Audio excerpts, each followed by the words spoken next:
Just me knowing that I got 3 more days of my life given to me is a miracle in itself. Carl Fanaro is always on the go, not letting a kidney disease slow him down. Every weekend we're gone someplace to a tournament. The former University of Miami baseball player has lived an active life and still keeping his stride at 81. As you can tell by the house, the grandkids are here half the time. Fanaro is in urgent need of a kidney transplant and time is running out. He does dialysis 3 times a week. He says the treatments are painless, but they take a toll on his body. My particular case, I'm sick the rest of the day. A little over 2 years ago, these signs started popping up around town. The signs read, "My dad needs a kidney," with the phone number 444-9992.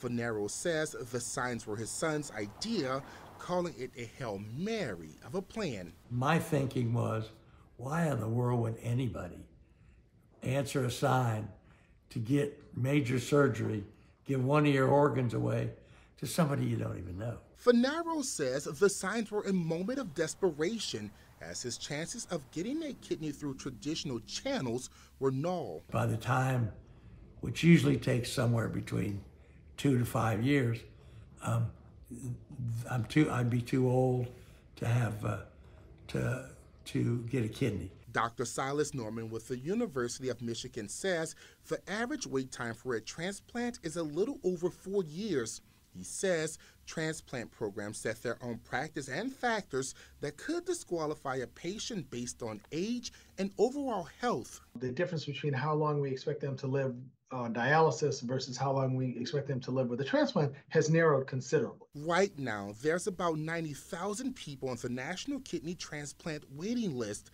Last year, 28,000 kidney transplants were performed, and that number included both living and deceased donors. Dr. Norman says although they reached a milestone with the transplants, they were still 62,000 transplants short. Increasingly, people are looking for people that they don't necessarily know well to donate. We see very often people telling their story and making asks. And these ads are giving Fanaro hope. Most of the responses came from the signs. Since the signs have gone up, Fanaro has received several calls. Mostly positive, either wishing me well or would like to be tested. Fanaro tells WDSU several people have been serious about donating, and right now, one person is being tested to see if they qualify. He says he's hoping that person meets the requirements because the clock is ticking.